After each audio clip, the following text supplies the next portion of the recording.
Assalamualaikum warahmatullahi wabarakatuh. Selamat malam semuanya. Terima kasih juga kepada teman-teman yang udah siap dan udah meluangkan waktunya juga untuk membuat materi ini, yang mana kita bakal menjelaskan mengenai rangkuman dari materi PR mulai dari part 1 sampai dengan part 60 atau part 16, yang mana untuk anggota kelompoknya itu ada saya sendiri, itu Ahmad Nurul Yakin, lalu ada Nyi Arum Sekar Imtiaz, lalu ada juga Indah Nurul Alfiah. Next, mungkin bisa langsung saja untuk dimulai. Untuk materi yang pertama, di sini kita ada pengertian public relation secara umum. Public relation itu sendiri adalah fungsi manajemen strategis yang bertujuan membangun citra positif organisasi, menjaga hubungan yang baik dengan publik, serta menciptakan komunikasi dua arah yang saling menguntungkan antara organisasi dan masyarakat. PR tidak hanya bertugas menyampaikan informasi kepada masyarakat, tetapi juga memahami kebutuhan dan harapan publik terhadap organisasi. Oleh karena itu, PR sering disebut sebagai penghubung atau jembatan antara organisasi dan masyarakat. Peran PR sangat penting karena reputasi organisasi tidak hanya ditentukan oleh kualitas produk atau layanan, tetapi juga oleh bagaimana organisasi berkomunikasi dengan publik. Melalui komunikasi yang baik, organisasi dapat memperoleh kepercayaan dan dukungan dari masyarakat. Di era digital saat ini, peran PR menjadi semakin penting karena informasi dapat menyebar dengan cepat melalui media sosial. Oleh karena itu, PR harus mampu memastikan bahwa informasi yang disampaikan kepada publik akurat, jelas, dan dapat dipercaya. Next. Di sini ada definisi public relation menurut para ahli. Menurut James, public relation merupakan proses komunikasi yang terarah untuk membangun citra organisasi dan mengelola hubungan dengan audiens yang dituju. Sementara menurut Timothy, public relation memiliki peran penting dalam manajemen krisis. Ketika organisasi menghadapi masalah yang dapat mempengaruhi reputasi, PR harus mampu memberikan respon yang cepat dan berdasarkan fakta. Nah, dari kedua pendapat tersebut, dapat disimpulkan bahwa public relation tidak hanya berfungsi membangun citra positif, tetapi juga menjaga hubungan dengan publik, serta membantu organisasi menghadapi berbagai tantangan yang muncul. Next. Di sini ada fungsi utama dari public relation. Fungsi pertama di sini ada menjaga dan meningkatkan reputasi organisasi. Reputasi merupakan aset yang sangat berharga karena mempengaruhi tingkat kepercayaan masyarakat terhadap organisasi. Fungsi kedua, membangun hubungan yang harmonis antara organisasi dengan publik internal maupun eksternal. Publik internal meliputi karyawan dan manajemen, sedangkan publik eksternal meliputi pelanggan, media, pemerintah, investor, dan masyarakat umum. Fungsi ketiga adalah mengelola komunikasi ketika menjadi krisis. Dalam situasi seperti ini, PR harus mampu memberikan informasi yang jelas, cepat, dan akurat agar tidak terjadi kesalahpahaman. Selain itu, PR juga berfungsi membangun kepercayaan publik. Kepercayaan tidak dapat diperoleh secara instan, tetapi harus dibangun melalui komunikasi yang konsisten dan berkelanjutan. Contohnya tuh ketika sebuah perusahaan mendapatkan keluhan pelanggan yang viral di media sosial, tim PR harus segera memberikan klarifikasi serta menjelaskan langkah penyelesaian yang dilakukan agar kepercayaan masyarakat tetap terjaga. Selanjutnya, ada perbedaan PR, public relation, dan human research. Keduanya meskipun sama-sama berhubungan dengan manusia, public relation dan human research memiliki fokus yang berbeda. PR berfokus pada hubungan organisasi dengan publik. Tugas utamanya adalah mengelola komunikasi, menjaga reputasi organisasi, dan membangun citra positif di mata masyarakat. Sementara itu, HR atau Human Resource berfokus pada pengelolaan sumber daya manusia di dalam organisasi. Tugasnya meliputi proses rekrutmen, pelatihan, pengembangan karyawan, serta penilaian kinerja. Jika dilihat dari sasarannya, PR lebih banyak berhubungan dengan masyarakat dan pihak luar organisasi, sedangkan HR lebih banyak berhubungan dengan karyawan dan manajemen organisasi. Sebagai contohnya, ketika perusahaan membuka lowongan pekerjaan, HR bertanggung jawab yang melakukan proses seleksi calon karyawannya, sementara PR membantu untuk membangun citra perusahaannya agar menarik bagi para pelamar. Keduanya meskipun memiliki tugas yang berbeda, tetapi tetap saling mendukung dan membantu organisasi mencapai tujuan yang telah ditetapkan. Selanjutnya, masuk ke materi kedua. Di sini kita akan membahas profil salah satu PR, yaitu Ivy Leigh-Betterly. Ivy Leigh-Betterly dikenal sebagai the father of modern public relation atau Bapak Public Relation modern. Sebelum terjun ke dunia PR, ia bekerja sebagai jurnalis. Pengalaman tersebut membuatnya memahami pentingnya keterbukaan informasi kepada masyarakat. Pada tahun 1904, ia mendirikan firma Parker dan Lee dan mulai memperkenalkan pendekatan baru dalam komunikasi organisasi. Ia juga memperkenalkan konsep keterbukaan informasi yang kemudian menjadi salah satu dasar penting dalam praktik public relation modern. Selain itu juga, beliau dikenal sebagai pelopor penggunaan press release modern yang hingga saat ini masih digunakan oleh berbagai organisasi untuk menyampaikan informasi kepada media dan masyarakat. Selanjutnya, ada prinsip klasik Ivy Leigh-Betterly. Prinsip pertama di sini ada honesty and transparency atau kejujuran dan transparansi. Menurutnya, organisasi harus menyampaikan informasi secara jujur dan terbuka kepada publik. Kejujuran merupakan dasar utama dalam membangun kepercayaan masyarakat. Prinsip kedua adalah two-way communication atau komunikasi dua arah. Komunikasi tidak boleh hanya berjalan dari organisasi kepada masyarakat, tetapi juga harus memberi kesempatan kepada masyarakat untuk menyampaikan pendapat, kritik, dan saran. Prinsip ketiga adalah humanizing business atau memanusiakan bisnis. Menurutnya, organisasi tidak hanya berorientasi kepada keuntungan, tetapi juga harus menunjukkan kepeduliannya terhadap masyarakat dan lingkungan sekitar. Prinsip keempat adalah krisis manajemen atau manajemen krisis. Dalam menghadapi krisis, organisasi harus memberikan respon yang cepat, terbuka, dan bertanggung jawab agar kepercayaan publiknya tetap terjaga. Dari keempat prinsip ini menjadi dasar penting dalam praktik public relation modern dan masih sangat relevan diterapkan hingga saat ini, terutama di era digital ketika informasi dapat menyebar dengan sangat cepat. Selanjutnya akan dijelaskan oleh rekan saya. Oke, selanjutnya yaitu ada slide mengenai analisis SWOT terhadap prinsip public relation yang dikembangkan oleh Ivy Leigh dan bagaimana prinsip tersebut masih relevan di era digital saat ini. Seperti yang kita ketahui, Ivy Leigh dikenal sebagai salah satu tokoh yang dianggap sebagai pelopor dalam public relation modern. Beliau juga memperkenalkan gagasan bahwa perusahaan harus menjalin hubungan yang baik dengan publik melalui komunikasi yang jujur, terbuka, dan bertanggung jawab. Prinsip ini juga mungkin terdengar sederhana, tapi sebenarnya menjadi dasar dari praktik PR yang masih digunakan sampai sekarang. Kalau kita lihat dari sisi strength atau kekuatan, prinsip Ivy Leigh ini memiliki nilai utama berupa transparansi dan keterbukaan informasi. Mungkin di zaman sekarang masyarakat itu semakin kritis dalam menerima informasi. Mereka tidak hanya melihat produk atau layanan yang ditawarkan perusahaan, tetapi juga bagaimana perusahaan itu dapat memberikan komunikasi ketika menghadapi suatu masalah. Oleh karena itu, perusahaan yang mampu bersikap terbuka biasanya lebih mudah mendapatkan kepercayaan dari masyarakat.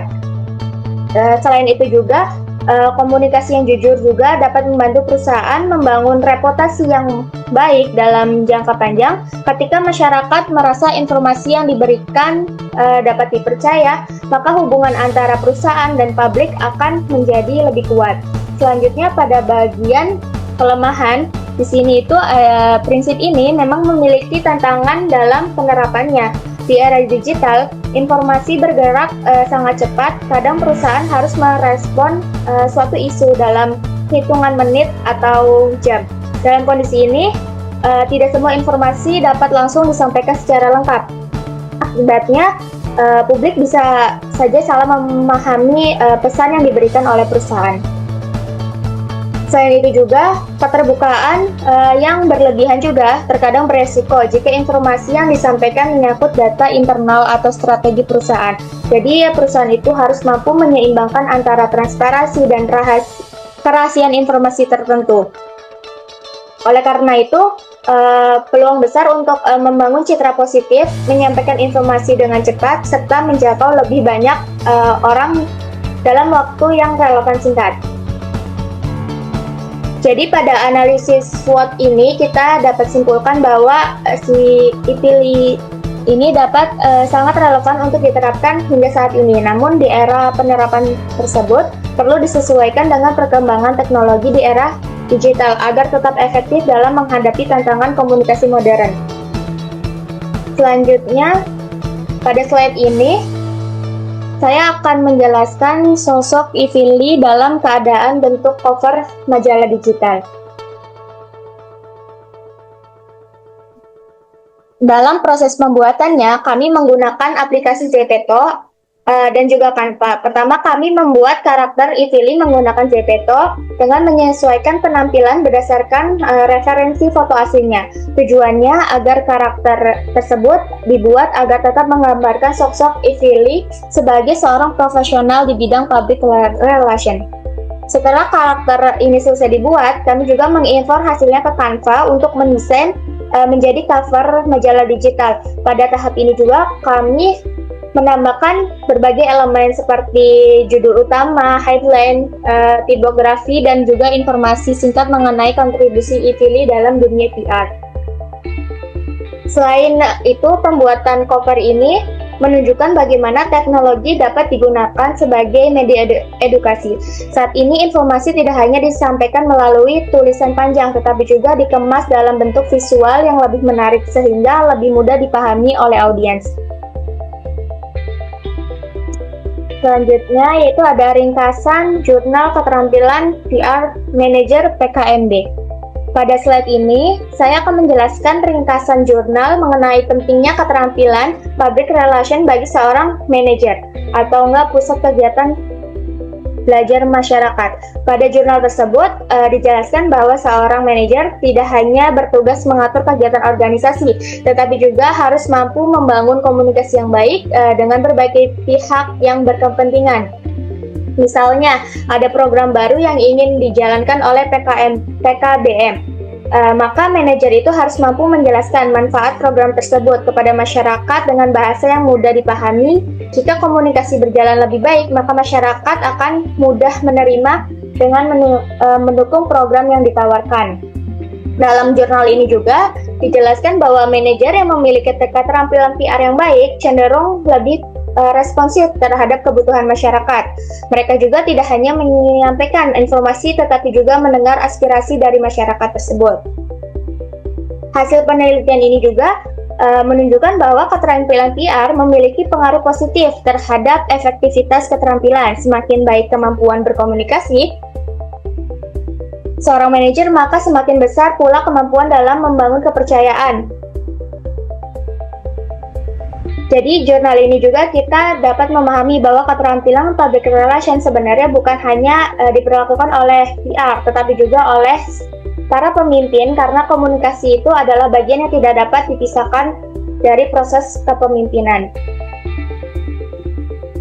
Selanjutnya di sini ada role play penanggulan berita hoax dari sisi perusahaan. Pada slide ini saya akan menjelaskan dari skenario yang digunakan adalah sebuah perusahaan e-commerce atau perusahaan pariwisata yang diterpa isu mengenai kebocoran data pelanggan. Isu tersebut kemudian viral dan menimbulkan kekhawatiran di masyarakat. Dalam situasi ini, langkah pertama yang dilakukan adalah social listening, artinya perusahaan itu dapat memantau percakapan yang sedang berlangsung di media sosial untuk mengetahui bagaimana persepsi masyarakat terhadap isu tersebut. Pada tahap ini juga penting karena perusahaan itu harus memahami terlebih dahulu sumber masalah yang belum memberikan respon. Namun respon yang diberikan juga harus berdasarkan fakta dan data yang valid. Jangan sampai perusahaan itu terburu-buru memberikan pernyataan yang justru memburuk situasi. Tujuannya langkah ini tuh membantu masyarakat memperoleh informasi yang benar sehingga tidak mudah terpengaruh oleh berita palsu. Mungkin melalui simulasi ini kita dapat melihat bahwa peran public relation itu sangat penting dalam menjaga kepercayaan masyarakat, terutama ketika perusahaan sedang menghadapi situasi krisis. Di sini ada slide memahami algoritma TikTok untuk strategi PR yang efektif. Pada slide ini, TikTok itu menjadi salah satu media sosial yang paling berpengaruh sangat besar dalam menyebarkan informasi. Banyak perusahaan memanfaatkan TikTok itu bukan hanya sebagai promosi produk, tetapi juga membangun hubungan baik dengan publik. Pada algoritma ini bekerja dengan cara menganalisis perilaku pengguna. Beberapa indikator, misalkan antara lain tuh menonton video, tingkat penyusunan video sampai akhir, jumlah komentar, like, share, save, dan berbagai bentuk interaksi lainnya. Semakin tinggi tingkat interaksi yang diperoleh sebuah video, maka semakin besar peluang video yang masuk ke FYP.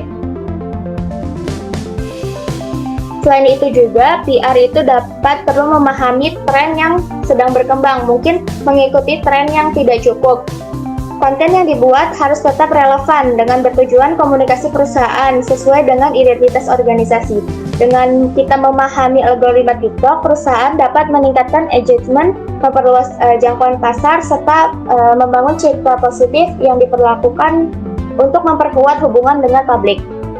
Jadi dapat disimpulkan bahwa pemahaman terhadap algoritma TikTok bukan hanya penting bagi content creator, tetapi juga kita sebagai praktisi public relation itu yang ingin memanfaatkan media sosial sebagai sarana komunikasi yang efektif. Mungkin selanjutnya akan dijelaskan oleh rekan saya. Oke, baik.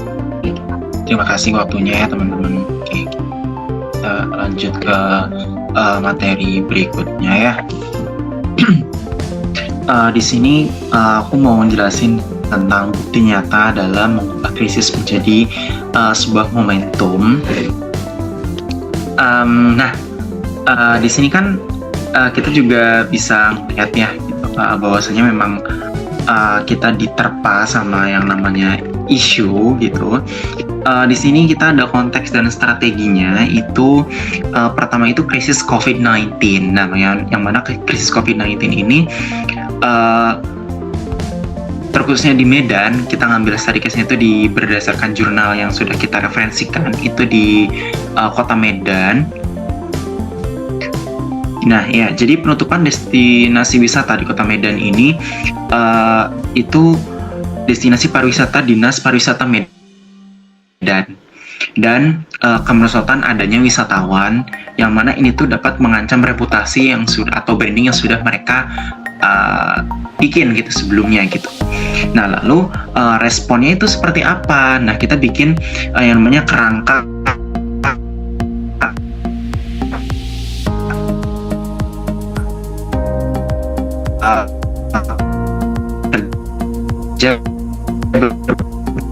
basis teori komunikasi itu menggunakan apa?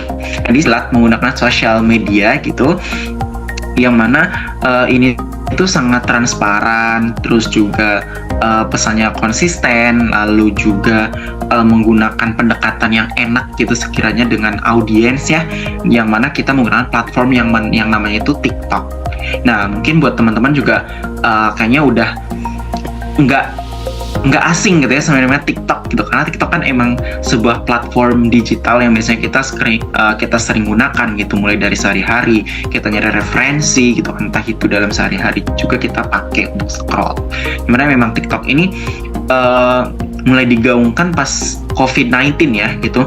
Apalagi pas COVID-19 itu kan orang-orang banyak sekali mobilitas di rumah, jadi orang-orang juga mungkin kayaknya gabut nih saya gitu, jadi mereka juga scroll TikTok gitu atau sosial media lain. Tapi yang tanda kutip di sini itu yang kita gaungkan adalah TikTok sebagai media perantaranya, yang mana untuk meningkatkan bagaimana sih caranya wisatawan di Kota Medan itu tetap meningkat gitu. Nah, bagi Kota Medan ini, krisis ini tuh merupakan skenario terburuk mereka, karena ini nggak ada di pikiran mereka juga gitu bakal adanya COVID-19 ini, atau bahkan sampai terpuruk banget gitu. Nah, destinasi wisata itu ditutup total teman-teman. Jadi bahkan ada yang ditutup total, ditutup sebagian. Kayaknya kalau full buka juga kayak nggak ada, karena COVID-19 itu kan sesuai panduan dari pemerintah, kita memang ada PSBB, terus juga PPKM ya yang masih saya ingat kan, juga turun dong, terjun bebas. Nah, jadi dan gitu karena ini emang efek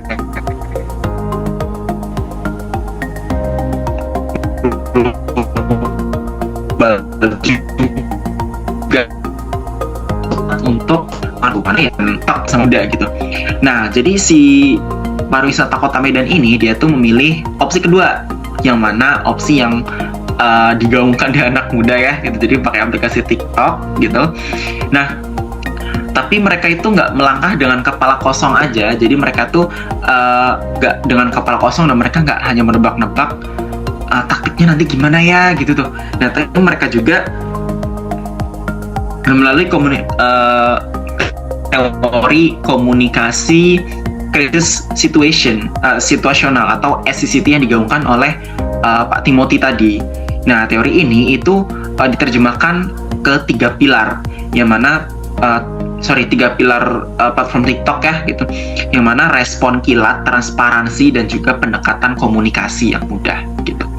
Nah, dari situ kan ya kita juga bisa tahu gitu, oh ternyata TikTok ini gampang gitu ya gitu, responnya cepet, terus juga transparansi, terus juga pendekatan komunikasinya enak banget gitu. Itu yang menjadikannya TikTok tuh lebih nyaman gitu daripada sosial media lain gitu.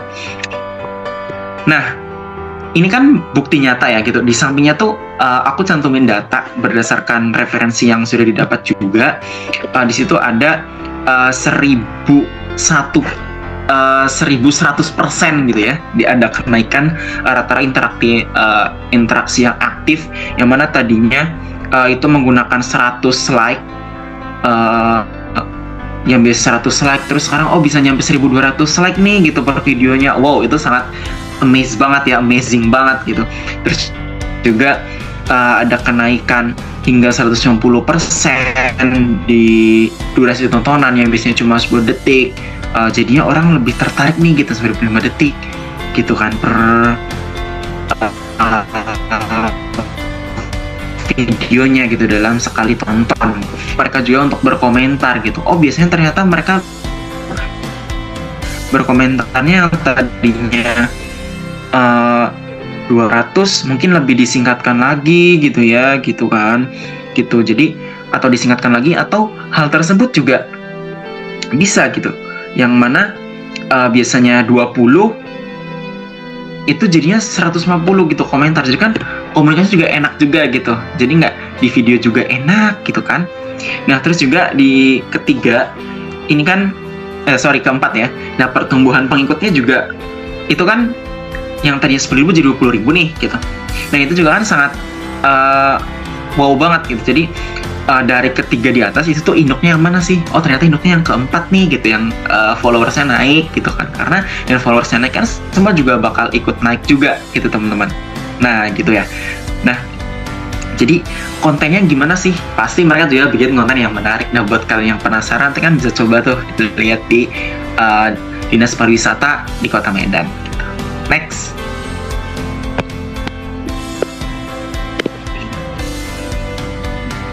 Next slide, dah. Oke, selanjutnya ada di pergeseran paradigma dari asumsi subjektif menuju keputusan berbasis bukti ya. Oke. Nah, setelah kita melihat bagaimana kemampuan mereka untuk memvalidasi kesuksesan di TikTok tadi gitu ya. Nah, muncul satu pertanyaan, biasanya kan kayak, gimana sih caranya kita mempertahankan gitu kan, serta mungkin menduplikat atau mereplikasi gitu keberhasilan ini di masa mendatang secara konsisten. Jadi nggak hanya pas zaman COVID aja gitu, tapi pas zaman sekarang juga mereka harus tetap eksis dong gitu, buat mempertahankan itu semua gitu. Nah, jawabannya adalah ya mereka harus melakukan pergeseran secara total. Yang mana bisa kan kalau PR tradisional nanti gimana gitu. Nah, terus kalau misalkan DDM triple DM, maksudku itu nanti bakal gimana gitu. Nah, sekarang kita berada di mana tren itu bergerak dalam hitungan jam ya, bukan lagi hari, minggu, ataupun bahkan tahun. Itu udah lama banget kalau udah kayak gitu.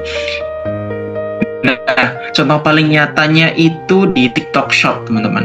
Nah, di lingkungan yang begitu cepat, yang sangat cepat berubah banget gitu, kita mengandalkan asumsi, perasaan, atau standar insting, itu merupakan cara yang tercepat gitu untuk gagal. Nah, yang mana kita itu untuk dituntut beralih dari asumsi subjektif menuju keputusan yang murni berbasis bukti ilmiah atau data driven decision making atau triple DM. Nah, sebenarnya ayo deh mari kita biar tahu lebih mendetailnya gitu ya. Nah, kita bakal bahas satu persatu. Nah, untuk pertama itu kita ada pertumbuhan pengikut. Nah, ada dulu di era PR tradisional itu pertumbuhan audiens ini seringkali bergantung pada ya tebak-tebakan lah gitu, biasanya tebak-tebakan yang subjektif gitu, bukan objektif ya.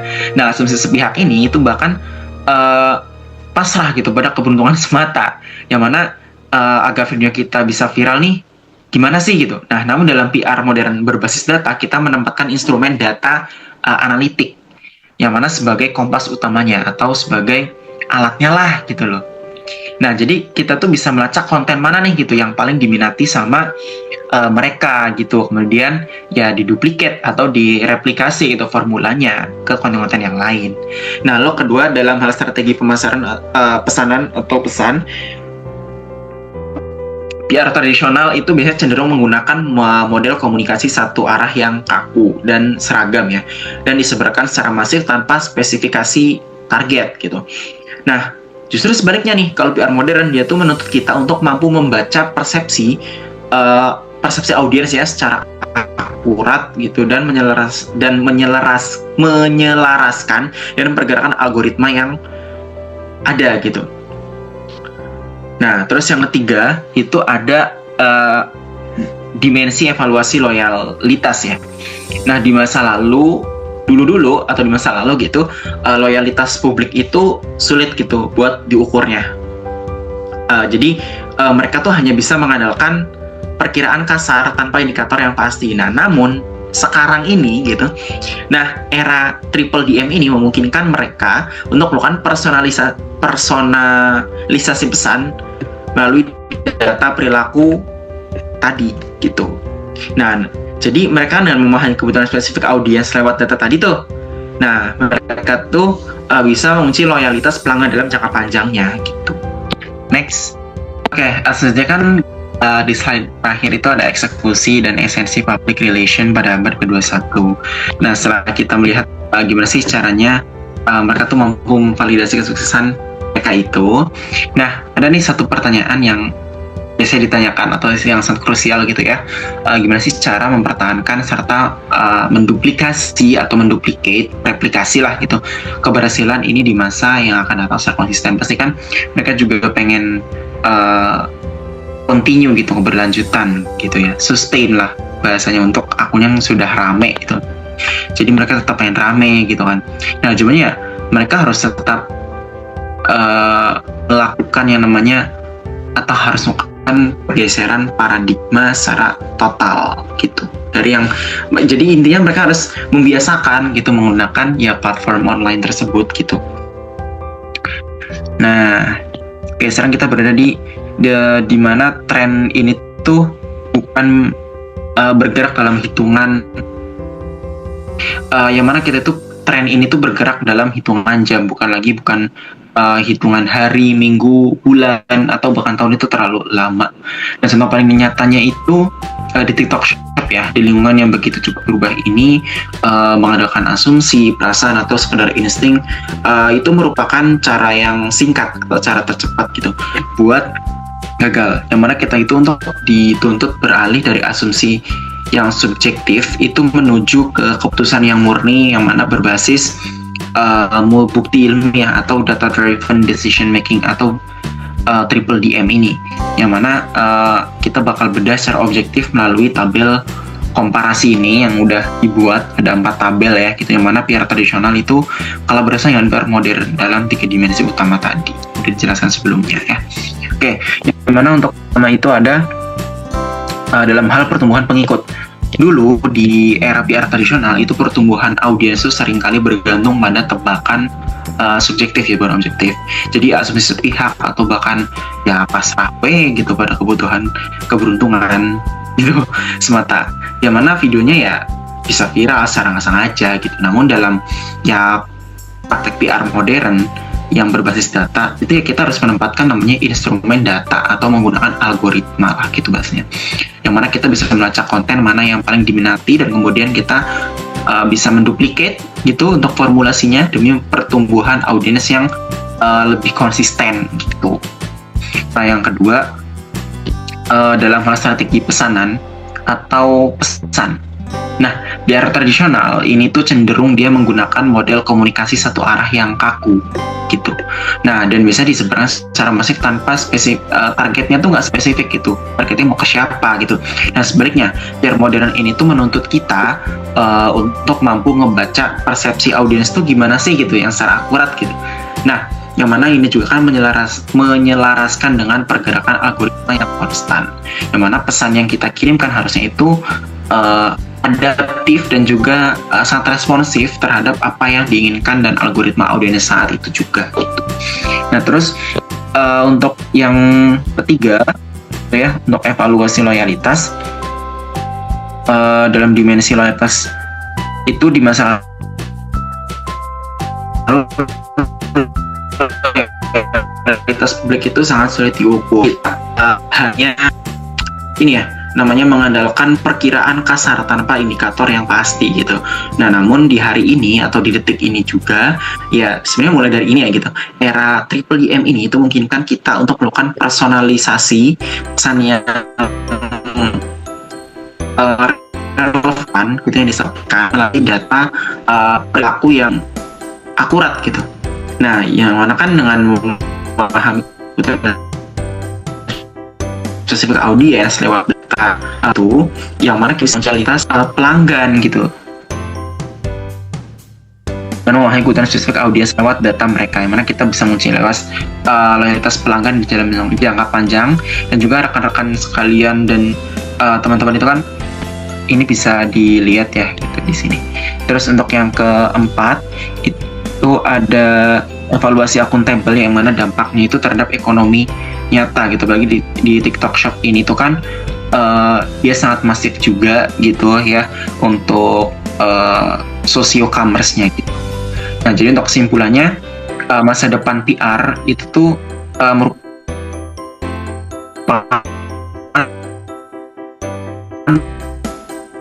menggabungkan etika komunikasi kelas PR dan pengasihan jam data analitik ataupun menggunakan